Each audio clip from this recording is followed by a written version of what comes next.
Welcome everyone to the day 3 of Advanced SEO Summit, co-hosted with Neil Patel, Clayton, and myself. I'm Vasil, founder of the Growth Marketing Conference. Very excited to welcome everyone. Guys, if you can hear me, if you can see us as well, please say hello in the chat. Feel free also to let us know where you're joining us from. And today we have a excited days planned for you. Clayton did a great intro and he guided you through pretty much every single session. And I'm super excited to introduce our guest, Casey, here with us today. Casey, how are you doing? Doing great. Thanks for having me. Excellent. Casey has been in growth for a very long time, and something that where he stands out from other marketers out there, that he doesn't specialize necessarily, but he also focuses on on everything when it comes to growth, on product, on marketing, as well as on business strategy. And he also a practitioner. So he's not afraid to get his hands dirty, and he's been doing growth for many years, starting from Grubhub, where he grew the company from 3 cities, took it all the way to 50 cities across the regionally. And then he was at Pinterest, where he led growth for over 3 years. And today his presentation will be on Pinterest. But before we dive into it, Casey, can you tell us a little bit about your role at Greylock Partners right now? Sure. So I'm a growth advisor in residence at Greylock. And what that means is that Greylock has a large list of portfolio companies. And I basically work with the portfolio companies to help them understand how their growth is working, what their growth challenges are, and figure out ways to help them grow faster. And that is across lots of different types of companies, marketplaces, consumer social companies, even some B2B, but basically just trying to figure out what are the barriers that are preventing those companies from growing faster, and what are the things we can do to unlock more meaningful growth, because every startup wants to grow faster, as you know. Absolutely. Excellent. So quick note for everyone who's attending. If you guys have any questions about the presentation, any questions specifically for Casey, just go ahead and hit that orange button located underneath the screen, and we'll try to get to as many questions as possible at the very end. And with that, I'm just going to pass it on to Casey to present. Casey, go ahead and take it away. All right, thanks, Vasil. Yeah, so today I'm going to talk about how Pinterest went from not really thinking about SEO to driving 50% of its traffic from it. And as Vasil said, I've been working on growth for a very long time. And I've actually worked on SEO in some capacity through every role I've had, starting at apartments.com, Home Finder, Grubhub, Pinterest, and now working with various companies at Greylock. So lots of different experiences. So in the questions, if you have something that doesn't feel related to Pinterest but is related to SEO, feel free to shoot that question. I might be able to give a thoughtful response. But let's talk about building an SEO team. So at Pinterest, we really had to start from humble beginnings. When I joined Pinterest, there was one engineer on SEO, and she started working on it after the company accidentally no-indexed the entire site. So at that point in time, they were like, oh, maybe we should get a little bit more serious about SEO. The company had grown majorly through Facebook Open Graph and early virality, and with changes to distribution in Facebook Open Graph, that growth channel is no longer there, and the company needed to find new ways to grow, and SEO was one hypothesis. So I joined as the PM, working with the engineer, and tried to figure out, is there a big opportunity here, and what can we do? So the first strategy that I worked on is a strategy that I've replicated from apartments.com and Grubhub, and it's around building locally relevant landing pages. So the Pinterest had backed into a little bit of SEO success from people creating boards on very relevant topics that people were searching for, like, you know, home decor or chicken recipes or things like that. But a board was not only one person's opinion on what's relevant on a topic, but it was also something that Pinterest didn't control. So that user could decide to delete the board, make the board private, completely change it. And then if that board was ranking well on Google, then all of our traffic would disappear. But what Pinterest had is Pinterest had repin data, the amount of times individual pieces of content have been saved across the entire platform on virtually any topic that people had used Pinterest for. So Pinterest had the globally most popular content already known to it for all these topics. So what we did is we just started to aggregate that best content onto a page specifically targeting something searched on search engines, like Choco boots or woodworking ideas, etc. And since Pinterest has content on hundreds of thousands of different topics, we had to figure out what pages were worth creating topics, what topics were worth creating pages for. So what we did is we looked at our internal search data to see what people were searching for on Pinterest. And then we went to Google to check if people were searching for that same stuff on Google. Now, if you're an early stage startup, you can just paste a bunch of potential keywords into the AdWords keyword planner and then see how many people are searching for it on a monthly basis. We actually chose to access the AdWords API so we could do it at more scale. Either way works. But what you're trying to look for is how many people are searching for this.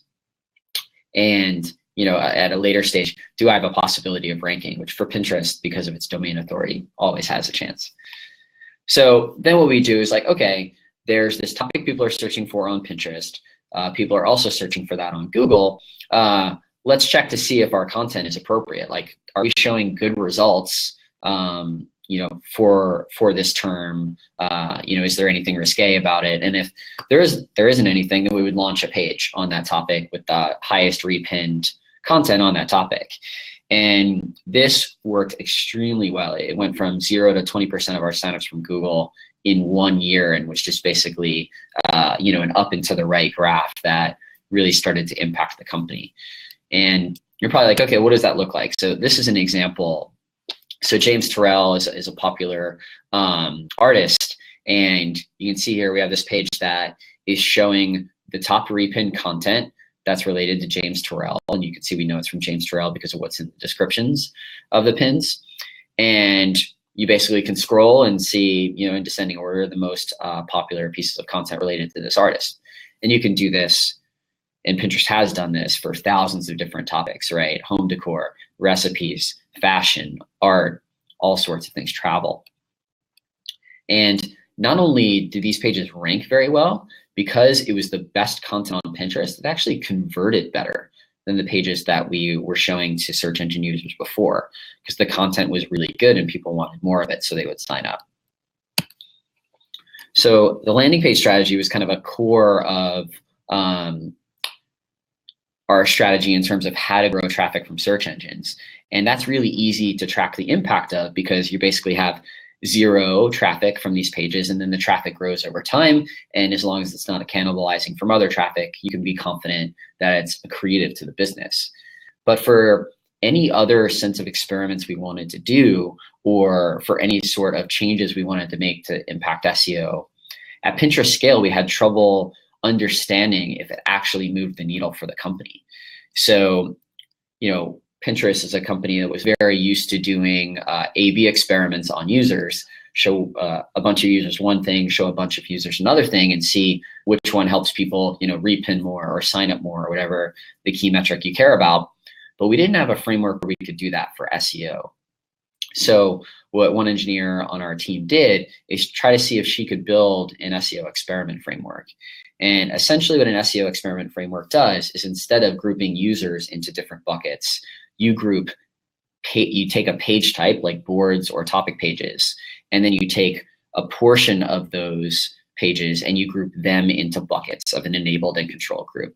So if there are 2,000 topic pages, 1,000 topics will get one treatment and 1,000 topics will get a different treatment. And you make sure that those groups are balanced for the traffic they have and for the seasonality that they have. And then you make a change on one of those groups and you try to see if the traffic starts to differ, right? Google recrawls all of those pages and they either reward or penalize based on the change that you make. And this ended up working really well for us and allowed us to expand our scope to try a lot of different things to see what actually helped us rank better on search engines. Because you can follow Google's best practices all day, but what we found is that a lot of times the recommendations online actually led to a decrease in traffic. And we wouldn't have known that unless we were running SEO experiments. So once you can run SEO experiments, you can try a lot of things. So we just started testing up a storm. So the first thing we started testing, fairly basic, let's test our title tags to see which templates of titles help get traffic clicked on more, help us rank better. So for topic pages, we started something with very generic, like woodworking on Pinterest, and that's what the topic said. Then we started adding in other synonyms into the title, and we're like, whoa, got 5% more traffic just from doing that. What an easy project. So then we started working on it some more, tried to make the title look a little bit more enticing to searchers, saying we have thousands of ideas about woodworking. That had a big impact. And then we realized that, oh, thousands might actually be a little bit overwhelming. Maybe we should have it be a more specific number so it feels like it's something that's consumable. And that had an impact on top of the thousands of ideas. So now Pinterest is regularly testing title tag changes because it's very easy work to do, yet it has a massive impact on the amount of traffic that you can drive. We started testing HTML tags in this way too, like change the H1 into something and see if you can get more traffic, change the meta description to see if you can get more traffic with varying levels of success. Then we moved on to URLs. So Pinterest during this time was trying to go international, and we had, regular recipes in English for pretty much every term. So what we tried to do is say, can we actually turn these into the local term and then see what type of impact on traffic happens. So Franzbrötchen is a type of like croissant / cinnamon roll that's popular in Germany. And, just changing the actual term to use, instead of recipe, use the local word for recipe in German, which was Rezept. And you do that across thousands of different URLs. And we started seeing a big impact in our local traffic by making that change. And that's something that would have been hard to know without an experiment framework. So it's like, okay, now we know that changing the URL to be more relevant locally matters. What if we try to actually change the domain? So then we went and tried to, instead of using a subdomain, which was the current strategy, to buy the country code top level domain and see if that helped us get more traffic. And that actually had a big impact on traffic as well. The click-through rate, it seems, increases a lot on search engines if you're actually a local domain, which makes sense, but something we had to prove because buying local domains can be expensive. So that's a bunch of really simple tests around text and getting more of it and making sure it's more relevant. But Pinterest had a lot of other issues when it came to SEO. So one of the big ones was duplicate content. I wrote this slide yesterday. Actually, it was announced later after I wrote this slide that there are now 100 billion pins on Pinterest. And some of those are duplicates of each other. So I pin something, Vasil pins something. We may pin the same image, but we write a different description. And the way Pinterest was designed, that created two different URLs with no understanding of them being the same piece of content. So that meant that, there's 100 billion URLs just for pin pages. And a lot of these are duplicates. So what we did is we did an experiment where we said, okay, if Vasil and Casey have pinned the same pin, let's make one of those URLs available to Google and aggregate everyone else who has pinned that same piece of content description underneath that one pin and that one URL. And we not only noticed an increase in traffic from aggregating the text, but we noticed a bigger increase in traffic from just having fewer pin pages that get crawled more often and with more relevant text. So kind of a more wood behind fewer arrows approach, and basically eliminated a lot of our duplicate content issues overnight with that change. So really having an understanding of how your site is architected and what issues that might present to Google. Not only does the scale of content of Pinterest create an issue in terms of Google not wanting to crawl 100 billion separate URLs, but the fact that when they do it, so much of it is duplicate content makes it unlikely for them to want to do more of it, right? So we basically shrunk the number of URLs that Google had to see very, very quickly, and made each of those URLs a better page in the process, really helping scale our traffic to pin pages.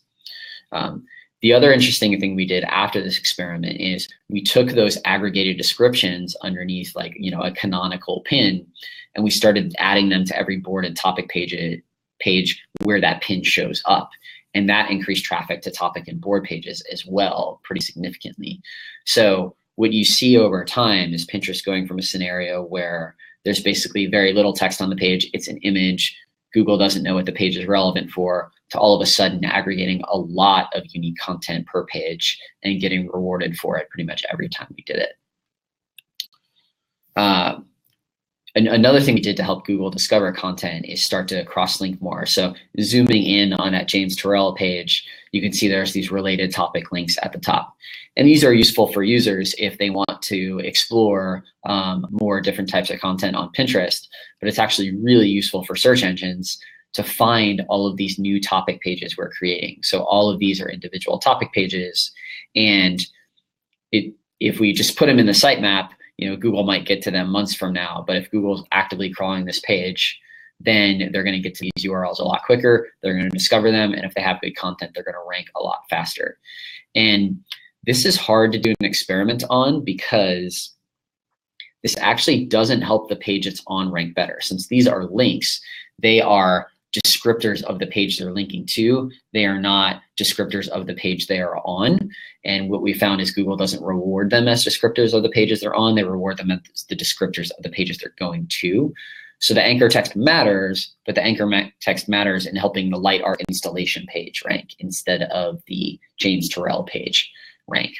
And then the link itself helps Google discover the light art installation page a lot faster than it would, you know, through a sitemap or on its own. So, you know, we talked about kind of removing duplicate content, aggregating content, but we still had a problem of, you know, having less textual content than most sites because it's an image-based service. So we thought of other ways that we could add more unique content. And one idea we came up with is visual annotations. So in this scenario, we use computer vision to scan the pin, and we suggest helpful tags based on our understanding of what this pin is about and put them underneath each image. So you can see here, this is a pin I've zoomed in on from that James Turrell page, and sky space installation, and installation sculpture are two tags that we've added that people can click on to find more content. And this had a surprisingly big impact on the traffic to Pinterest because this content's super relevant and super useful for users. So it makes a deeper engagement on the page. So we've talked a lot so far about, you know, getting more relevant and getting more content to be relevant. But there are other factors that have had a big impact on Pinterest growing its SEO presence. And one was page speed. So Pinterest was built on a proprietary web framework a couple of years before I joined. And what we realized is that the pages were not super snappy. They were a bit slow. So we took a bet on the growth team to migrate these pages to React, you know, an open source framework popularized by Facebook. And we had a metric around user perceived wait time, which is like, to the user, how long does it feel like it takes the page to be useful? So we focused on decreasing that. And we actually, when we changed the page to React and reconfigured a lot of our JavaScript, we decreased the user perceived wait time by 30%. And we expected to get a boost in traffic from Google for doing this because Google says they reward page speed. And we did. We got a 10% increase in traffic. But what was also interesting is that conversion rate increased a lot. So our takeaway from this experiment is, does Google actually reward page speed by itself, or is what it really is rewarding is increased user engagement on the page? They're seeing that, and then they're ranking pages higher as a result. We're not really sure, but it's exciting impact for the business regardless. So everything I've talked about today so far is on-page SEO strategy. And for Pinterest, that was the right place to start because Pinterest had a very high domain authority in the US. Lots of people have linked to Pinterest content. It's not something that we really had to worry about. But as Pinterest started to worry more about growing international, these subdomains did not have very high domain authorities. They didn't have a lot of links to them. So we knew we needed to change that if these pages were going to do as well as our US pages. So some things we did is we identified the top local domains that made sense to have a Pinterest presence. And we reached out to them to build a Pinterest presence and then to link to it using the local domain. So like Vogue France, they should have a Pinterest page in France and they should link to the French version of that page. So we did a lot of work like that had a pretty big impact. And we sorted that list by domain authority so that each link would actually matter. And then to cover the long tail, we added widgets. So a widget, for those of you who are not familiar, is basically like a piece of content, usually HTML and JavaScript, that you allow your users to add to their site that retrieves some content from your site. So in this case, you can see this is a widget of all my recent pins that's on my blog. And this can be attractive for people trying to grow their Pinterest presence or to just show the cool content they're pinning. So a lot of people did it. The problem with widgets is that they have been pretty massively abused by SEOs in the last few years. So you have to be very careful about how you do them, and you can't have any nefarious activity. So what a lot of people did when they added widgets is they hit a bunch of links to relevant SEO pages behind this widget without the user who's adding the widget actually knowing that that's occurring. Or they optimize the anchor text of the link back to, in this case, my profile page, so that that page would rank really well for that keyword inside the anchor text.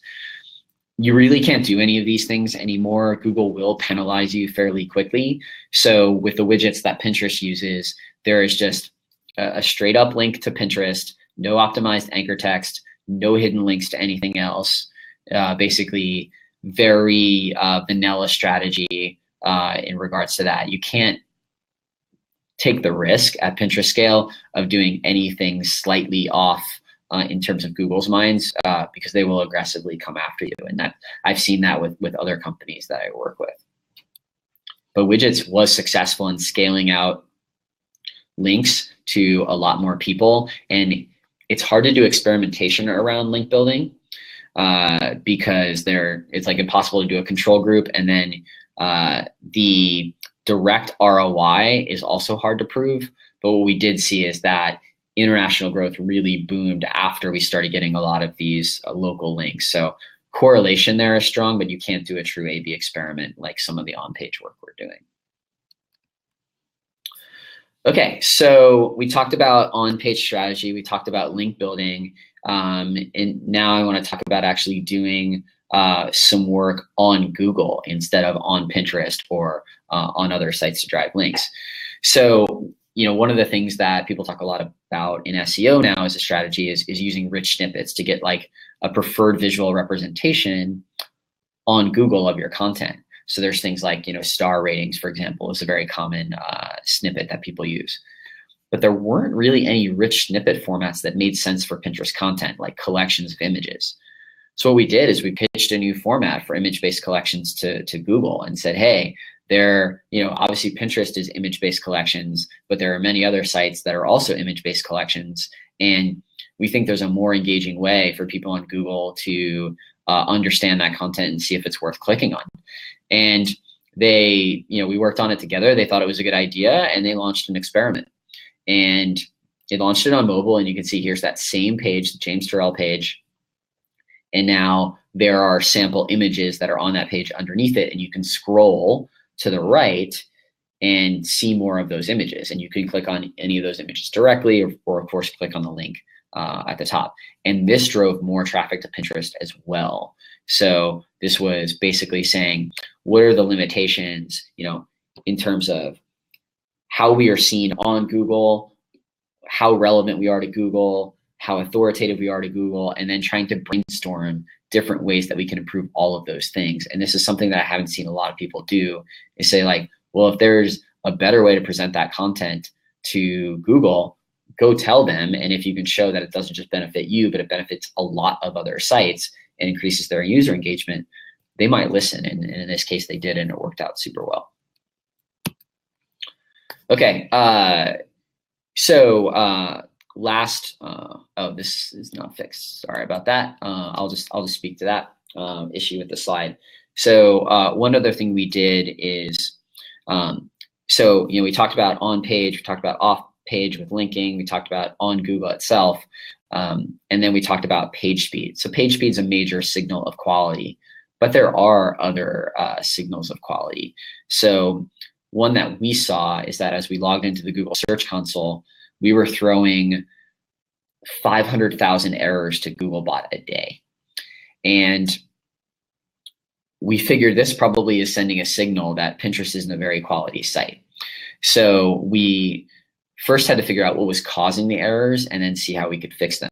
So what a couple of engineers in our team did during a hack week is they built their own version of a crawler that would just go search for issues that were creating site errors like 503s or soft 404s, things like that. And basically the idea was, let's find them before Google finds them, understand the issue that's creating them, and go fixing them. And over the course of a few months of doing this, we basically decreased the site errors from 500,000 a day to less than 100 a day, which really sends a signal that your site is top quality. And again, hard to correlate that to traffic increase because you can't run an experiment on it, but every little thing that you can do to show Google that you're a quality user experience and that you don't have issues on your site makes them more confident sending traffic to you. So that's something that we were really excited about. So what does a team look like today? Well, when you can run experiments and show the impact of those experiments, it's a lot easier for you to dedicate more people to the team. So as we continue to run all these experiments and show big gains, we got more engineers added to the team. And now there are 8 dedicated engineers just working on SEO at Pinterest and a dedicated PM. And they continue to have a big impact on the growth of the business. Also, that team was able to change a lot of how the rest of the company operated to make sure it helped SEO. So any experiment that affects logged out pages now is run through that team, and an SEO experiment has to be performed. So if you're the web team and you're running something on the logged out page, or you're the conversion optimization team and you're running something on the logged out page, you're now getting tagged by the SEO team. They're teaching you how to run an SEO experiment if you haven't done one before, and you get to see the impact on whatever metric you were optimizing for, as well as the impact on traffic from SEO. And the other thing that's important about this team is it now owns a lot of infrastructure. It owns its own experiment framework, its own landing page framework, its own crawler, its own annotation system, and more. So this is serious engineering work around making SEO the best it possibly can. And now I'd say Pinterest is one of the best SEO teams on the planet. But it didn't happen overnight. This is a process of 3 years, going from basically no expertise to being I think one of the best in the world. And it's from really thinking about all these problems from like, what are the issues? What are things we can test to optimize? And how can we get better across every part of the SEO stack? And that's basically leads to some of the lessons learned that I want to identify. So the thing that I don't think people understand about SEO a lot of times is they'll read a bunch of best practices online and be like, oh, if I do those, I'm going to rank. And that's not necessarily the thing you need to care about. What you really want to do is identify your levers for SEO growth. So for Pinterest, it's a bunch of images. Google knew the pages were somehow important, but they didn't know what for. They craved text to understand what Pinterest was important for. So a lot of our experiments were around building that. We then said with international, we're like, okay, Google thinks we're a US site, even with local subdomains. We need to go overboard to showcase to Google that we're locally relevant in terms of URLs. These are the top results. All right, that was Google Home. And we have to really show them that we have local content as well. We also needed to make our experience better. So we needed to make our pages faster and higher quality with fewer errors to create a good user experience for searchers. And lastly, but not least, we needed that SEO experiment framework to prove the value of our work to get more dedicated engineering resources. Like, these lessons learned are not going to be the same for every business. Like, the example I always use as counterpoint is Quora. Quora has paragraphs of amazing, unique text for every question. They do not need to show more text to Google in order to be relevant. They have a separate set of things that they need to optimize in order for them to rank better. So you need to understand what those are for your business, and then go get really good at all of them. And then you can drive millions of visits a day, potentially from Google, like Pinterest does. And with that, I'll open it to questions.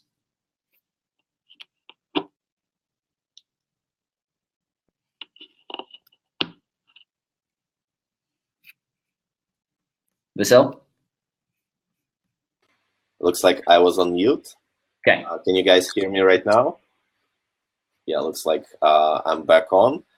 Casey, thank you so much for breaking it down, how Pinterest done it step by step. There are many questions coming in, and I would like to make a note that I will start with the questions that relate specifically to Casey's presentation first, and then we can cover a few other general questions, hopefully, if we have time. So if you guys have a question specifically about the presentation, if there's one specific point that you would like Casey to expand on, this is the right question to ask right now. But something that before we start, before people submitting questions, I wanted to ask you. So you mentioned identifying SEO growth levers for each business. Obviously, Pinterest has so many resources at their disposal. And when you started, there was just one SEO engineer. But how do you approach if you have a very small team? Where do you start to identify these growth levers? Yeah. So I think you have to identify first, what are the things you want to be ranking for? Like, what's relevant for your business? What are the what's the competitive landscape like for ranking for that? Is it real estate? In which case, there's a bunch of really strong sites like Zillow and Redfin that are ranking really high. Or is it something that there isn't a lot of people optimizing for? And that will help you understand at a high level, do you need to focus on page to get more relevant, or off page to get more authority, right? So that's like the highest level concern. And then you need to think about, what are the barriers? If it's on page, what are the barriers for my site to be more relevant for these searches? And if it's off page, what are the barriers for my site to be more authoritative, right? And then you can kind of break down from there. So one of the good things about SEO is that there is basically a well-defined list of things that matter. So I have another presentation that just lists all of those. And for on page, there's a list of like 15 things that matter. And for off page, it's probably more like 5 things that matter. And, really it's just quantity and quality of external links is by far the most important. So you can then dig into like, okay, how are we doing on these things? So if it's like click-through rate and bounce rate from search engines, that's data that matters to indicate quality. How are we doing on that? For relevance, like how well does this page answer the questions that a user searching for that might have, right? And what are the barriers to getting more relevant, that sort of thing. And you go through that process of, for all of those different factors, which ones you feel like you're strong in, which ones you feel like you're weak in, and then you brainstorm ideas on how you can get stronger. And as we did that at Pinterest, it became very clear, like, we're just have very few pieces of textual content on our pages, and what are ways that we can get smart about getting more textual content that help users and help the search engine understand us. And then most of our early experiments were around that. And then as we got deeper, we started testing like, okay, what about our presentation on Google? What are the ways we can optimize that? Titles, meta descriptions, rich snippets, in international. Okay, we are not super relevant, so let's get more local content on the page. Now that we've done that, still not enough. Let's go see if we can improve our authority, things like that. So I break it down from those top level first principles. Do I need to focus on page or off page more? And then go into the different levers that help you with that and see where you're weak and where you're strong. Great. And when you show that slide, what's Pinterest team looks like? Is it search engine optimization team, or is it overall growth team? So this slide is just search engine optimization.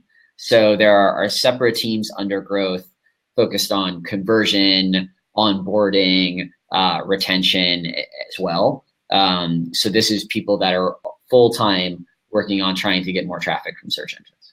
Gotcha. And how do these teams communicate to each other?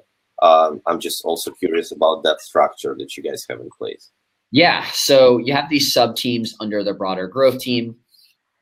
And every couple weeks, there's a growth sync that you talk about how you're doing progress to overall growth goals. So the entire growth team shares the same overall goal, which is active usage.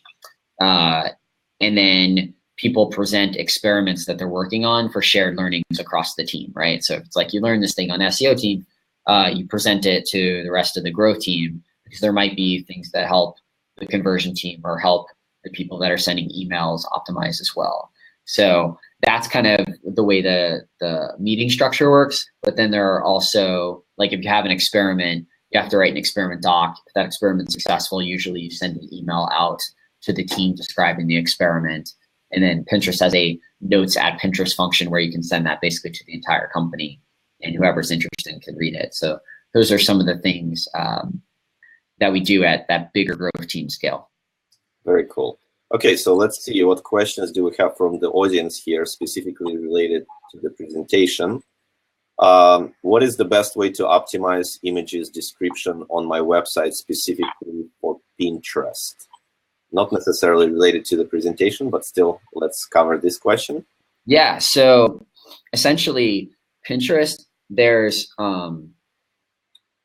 some basically markup that you can write, which is very similar to like Facebook open graph tags, so that Pinterest pulls in a default description that that you want. And then, of course, users can edit those descriptions if they want, but having a strong default is important. And then there's also something called rich pins, which is on top of that, being able, so I'll go back to show you what a rich pin looks like. So in this particular case, that second pin where it says, I don't know if you can read this online, James Terrell brings new glow to Vegas, that is a rich pin title. And then underneath that is the generic description that either was auto-populated by the site or added by the user. So if you apply to become a rich pin partner, you basically get a bigger set of distribution for your text, which is going to help you get clicked on more often in feeds and also show up better in Pinterest search. So basically, make sure you have good open graph tags for your default descriptions and become a rich pin so that you can have your own title there as well. And those are some of the main things you can do. After that, it depends on what category you're in. Like if you're recipes, you can also pre-populate ingredients, which helps you get more distribution. There's lots of minor optimizations like that. And there's actually a blog post on the Pinterest business blog. I think it's like 7 ways to get more traffic from Pinterest search or something like that, which breaks down each steps so that it's really easy to follow. But the main thing you want to do besides that is make sure the pin it button is installed on your site so that people can easily pin images from hovering over them or from like there's a pin it button or a save button right below the image. So you're really making sure people are aware that they can add this stuff to Pinterest. And that's probably the most important. Getting a lot of exposure and then making sure getting a lot of content added into Pinterest and then making sure when it's added, it's got really good descriptions to help it show up. Those would be the main things to think of. Great. Lana, hope you found it helpful and also everybody else. So let's talk a little bit about the process. Here's the question from Shai. When you started testing up a storm, did you track just how much traffic was coming in? Or did you also track whether the rankings on Google improved for those pages you created? Yeah. So in the first iteration of the experiment framework, we just tracked traffic. What we started to do more recently is we used a tool called GetStat to track rankings on a daily basis, and then would look at the weighted average rank increase inside the experiment as well. So these set of pages rank for this set of keywords, and on average, they've gone up, a couple rankings from the results. But we started with just traffic, and now we use the GetStat API to factor in rankings also. Gotcha. So I guess it takes care of the second part of the question. How are you able to determine which changes are responsible? Well, I guess maybe you can expand on it a little bit. How are you able to determine which changes were responsible for the results in traffic and tracking and ranking? Yeah, so we only change one variable at a time. We're very diligent about that. So you basically, you have to have a really strong control and enabled group. So what we would do is we would split out groups of pages that have basically the exact same traffic over the last few weeks. And then we would try to filter out anything that might have a seasonal effect. So like Easter, last weekend would be something that would have a seasonal impact. So if you can be like, okay, over the last 2 weeks, these groups of pages have had the exact same amount of traffic, and there's no seasonal impact to be expected, then launch the change and monitor for the next week or so if there starts to be a divergence in their traffic patterns. And if that divergence is big enough, then you can calculate a statistical significance on that. Calculating statistical significance is hard for SEO experiments because it's not really a Gaussian distribution of traffic. So there's some fancy data science involved that I will butcher if I try to describe here. But we actually launched the experiment framework without statistical significance because of that problem, and added it later because it was more significant modeling work to figure out. Okay. Are you creating 301 redirects every single time you make the changes in structure that you described for Pinterest? Yeah, so I think this question is about, obviously there's no redirects that need to happen here. It's the same URL, you're just changing the title. But for something like this, yes, we have 301 redirect the French Bruchin recipe URL to the French Bruchin recept URL. And yes, that's what we would do. And a lot of people have concerns about 301 redirects, like dropping traffic. We've seen that ceases to happen over time. So there isn't like a negative impact from the experiment in 301 redirecting to a new URL as much as we thought we would when we started testing this stuff. Like this was an experiment that most people thought wouldn't work because of that. But the increase in relevance, I think, if there is any impact from a 301 redirect in terms of dropping traffic, was more than made up for from being a more relevant URL. Okay, great. So let's see. I'm gonna sorry. Going back to this one, this is probably another question that was asked related to 301 redirects. So if it's a person's piece of content, you can't really 301 redirect it, right? Like it's someone's content. So in this case, what we did is if like Vasil and I had the same pin on each other's board, we would determine which one of those pins was more relevant. Let's say it was mine. And then on Vasil's board, if you clicked on that pin, it would actually be a link to my pin, not to Vasil's. We only made one of them available to search engines, but we didn't get rid of that older URL because if Vasil wants to share that with someone, he should still be able to do that, and they should see his description, for example. And that's how we launched that experiment originally. Later on, after we proved that this was valuable, we started doing the aggregation of pinned content inside the entire system. But for that experiment, we didn't actually do any redirects. We didn't do any canonical tags either. We just basically only had one URL that was available on the logged out side to be indexed. Great. Okay, here's the question from Dakota. What are your opinions on using Reddit and Pinterest? Well, we already answered on the Pinterest side, but maybe do you have any experience using Reddit to drive traffic to a website? I wouldn't say great ones. I'm an advisor to Reddit as well, so I don't know if I should be talking about ways to try to potentially game their traffic structure. But Reddit and Pinterest are two services that have a large volume of active usage, and you should be thinking about ways to get your content more exposed on there if ultimately you care about views. For Pinterest, I can talk about like that 7 steps of like getting more traffic from Pinterest, and maybe I can find that URL and share it with you later so you can share it with the group. For Reddit, I don't know if I could really do that. Yeah, that's fine. We'll go ahead and I actually found one article, but I don't think it's the one that you were referring to. So we'll make sure that we'll add it to the chat so everybody can benefit from this information. Okay, let's see. All right, there's a general question, but I think it's a good one. What's working right now for you in SEO? Can you explain why it's working? It's an interesting question. I think you're kind of saying across clients, maybe. So, what I tried to talk about in the presentation is trying to really understand what your levers are for SEO and trying to build that up.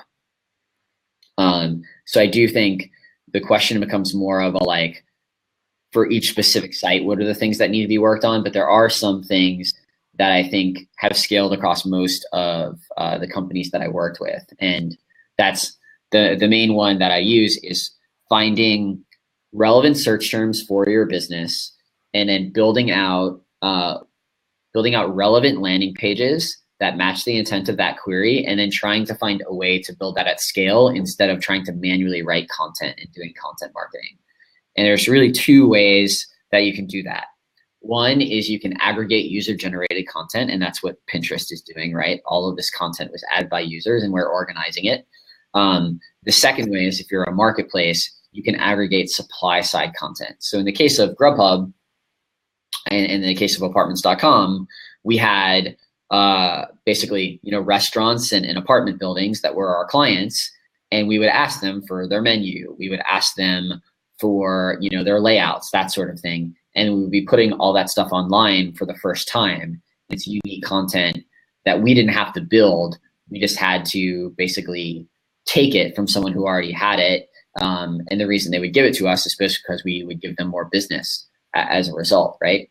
So a lot of people I see taking a very manual approach to building relevant pages for the queries they care about, where what I always try to think when I see works super well, and it's working well with some of my Greylock clients as well, is what are the ways that you can get that in a scalable format without doing any manual work? It being like you have some supply side of the business that will give it to you, or you have your users creating it and you can organize it for them. Long-term in Grubhub, we ended up doing both, right? We'd get the menu data from the restaurant, and then we would get reviews from the people that ordered from those restaurants, and we'd package all that up together to a locally relevant landing page. And Grubhub to this day still ranks #1 for every geo plus food delivery term, or geo plus cuisine plus delivery term. And that was the main growth model for it to going public, essentially. So the Greylock, assuming there are a lot of portfolio companies that ask for your advice. Have you identified any specific types of companies, types of businesses where you recommend in search engine optimization as a primary traction channel? Yeah, very good question.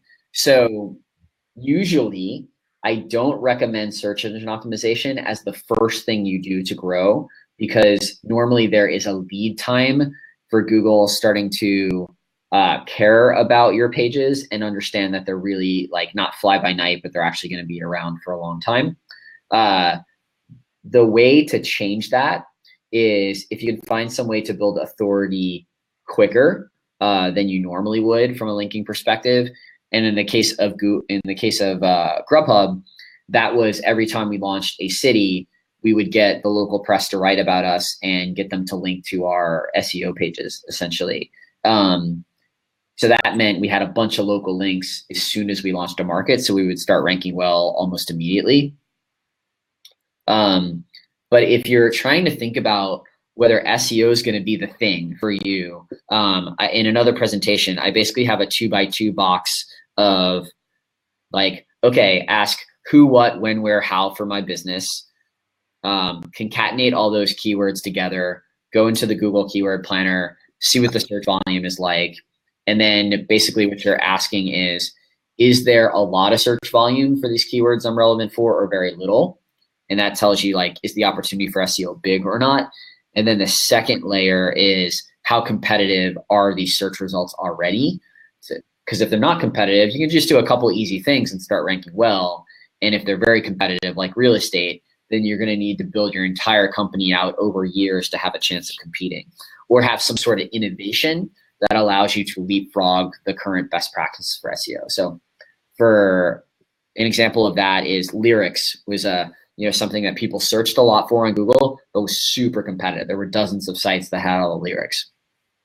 So what Rap Genius figured out is if they get a user community to generate annotations to all these lyrics to explain what they're actually about, they would have more unique content that's relevant than all the other lyric sites combined, and that would help them leapfrog those sites in the results. And they started ranking super well in SEO very quickly. But you need to have, if it's already competitive, you need to have some sort of innovative angle when it comes to SEO that's going to set you apart. Otherwise, it's probably going to be hard for that to be your early stage strategy for growth, because you're going to be competing against like SEO teams like Pinterest has that are really good at their jobs at companies that care about SEO as much as you do.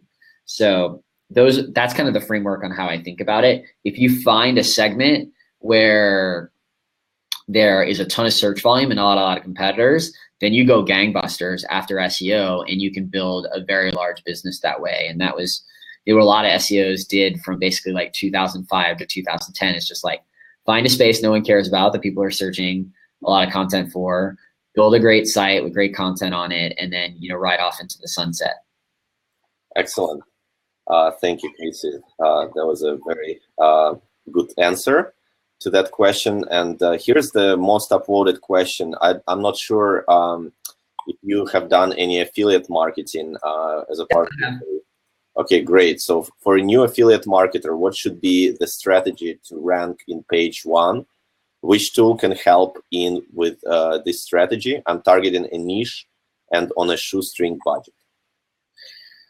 Yeah, it's a tough question. So there are two types of affiliate marketers that I've worked with in the past. One is basically a paid search arbitrager. So they will be in affiliate marketing for your service, and they will find pockets of keywords that the bids are actually not that expensive. And they'll basically buy the traffic for a certain price and refer it to you at a price that's higher, and then make their margin that way. The other type of affiliate marketer, which I think the question is about, is someone trying to use SEO as a way to rank high. So then for free, they're getting a bunch of traffic, and then kind of sending it off to the original site to make money on a cost per click or some sort of CPA model. So I don't think there's anything completely different around trying to optimize SEO if you're an affiliate versus not an affiliate. You basically have to create super relevant content at scale, and my preference is to try to use like some supplier or some user-generated format to do it, and then see how you can build up authority. The typical startup strategy for building up authority is getting a lot of press. That might not work for you, but there might be a widget strategy. There might be relevant, like you might be solving a relevant problem for certain people, and you can just ask them to link to you and they'll do it. But without knowing more about the specifics of the affiliate, I think it would be hard to get more specific on strategies. Great. And I just want to, a lot of people asking in the chat the name of the speaker. So we're here with Casey Winters, who is a growth advisor at the Greylock Partners right now. And he's also a former growth lead at Pinterest. And for all of you who just joined, and you'll be able to rewatch this presentation on demand, as well as the rest of the summit.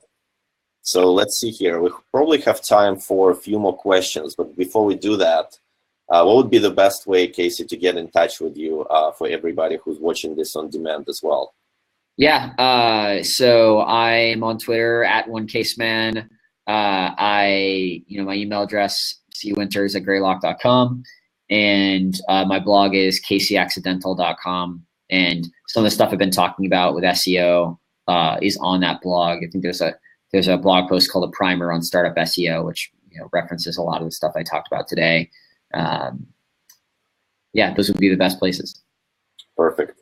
For duplicate content, if you do a blog post on Instagram, Pinterest, and then post to your website landing page, is it considered to be a duplicate content? It is, but the general strategy there is figure out which one you want to be the one that ranks on search engines, and then at the bottom of everywhere else that you post it, have a line that says this item was originally posted on X, and that tells Google that, like, oh, all of this content is reposted from this original place here, and I should rank that original place. That's kind of the best practice there. If you can throw a canonical tag on the other places, do it, but you're not going to be able to throw your own canonical tag on Instagram or Pinterest. So that's usually out of the question. So, like, for example, I have my own personal blog, Casey Accidental, and we also have greylock.com, which is, you know, powered by Medium. So what I might do is post it on greylock.com first, then post it on Casey Accidental a couple of days later, and then right at the bottom that this content was originally posted on Greylock. So that's generally the right way to handle that situation. Great. So we're almost running out of time, but we still have time for a few more questions. Are there any risky topics, boards that cannot be pinned and optimized on Pinterest? Can you give me a little bit more? Phil, if you have any additional information on that question, just add it to the chat so we can expand on it. I'm assuming, yeah, maybe some of the boards that are getting banned by default, but I'm not quite sure as well. Yeah, well, I mean, there's rules and guidelines for Pinterest. So mostly that's around spammy content, right? So Pinterest has a very effective spam team that will remove content that is spammy very quickly. And then, you know, obviously things that are illegal can't be posted on Pinterest the same way they'll be removed from search engines. So, you know, basically, if you feel like you're doing something that's on the gray area of legality, it's probably not something Pinterest wants and will probably remove also. Great. So there's a quick question for Joseph, which relates to the presentation that you've done in the past. But I don't think if you don't remember all of the 15 things and 5 things that are important on page and off page, maybe you can give just 3 and maybe 1. Hold on, I think I can probably pull this up if I'm still sharing. Oh yeah, let's. Actually, you are not, but you can go ahead and share it right now. Okay, I will do that. Yeah, and this would be a great way to wrap up our presentation for the day.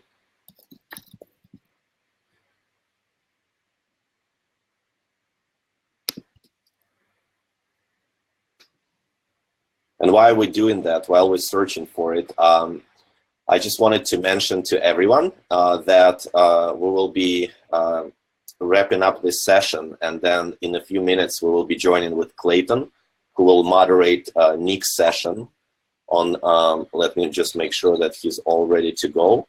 The whole agenda is available on summit@neilpatel.com, so you can follow all of the sessions there. And we will be adding some bonus session at the end of the day as well. So let's see, Casey, if you were able to find it. Where's the button to screen share? It looks like it's gone. Oh, okay. Oh, interesting. Maybe you're still sharing. Let me see. Hide screen.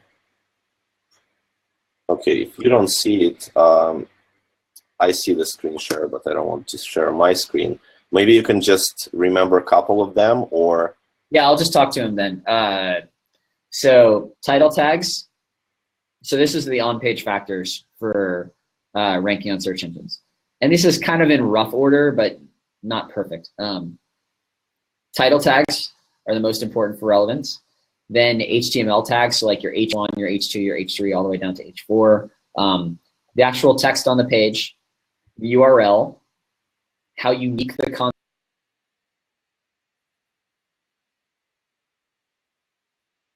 We lost Casey for a second. Let's see if he will be able to reconnect. Let's ask him to refresh so we can wrap up this presentation.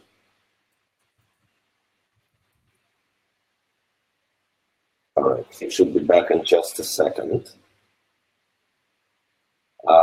Don't worry, everyone. Casey is accepting and connecting. He will be with us in a moment. All right. Let's give it another couple of seconds for Casey.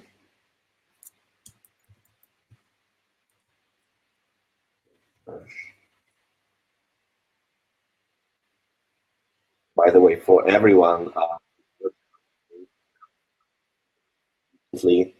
all of the presentations are available on demand, and you can access them until Thursday. So you can watch all of the sessions that we had. And I'm glad people are saying that they really enjoyed the presentation. And we'll make sure that we'll get that content to you if Casey won't be able to join us. But let me try one more time. So let me try to invite him again here. All right. See if he can say a few words. Okay. If not, we're just going to wrap up with this session. It was an excellent presentation and went all the way in depth on Pinterest SEO. Yeah, looks like Casey is unable to reconnect, but I'll make sure to check in with him and get all of this information. So we'll go ahead and include it in the follow-up email. And for all of you guys, we'll see you at the next session with Clayton in just a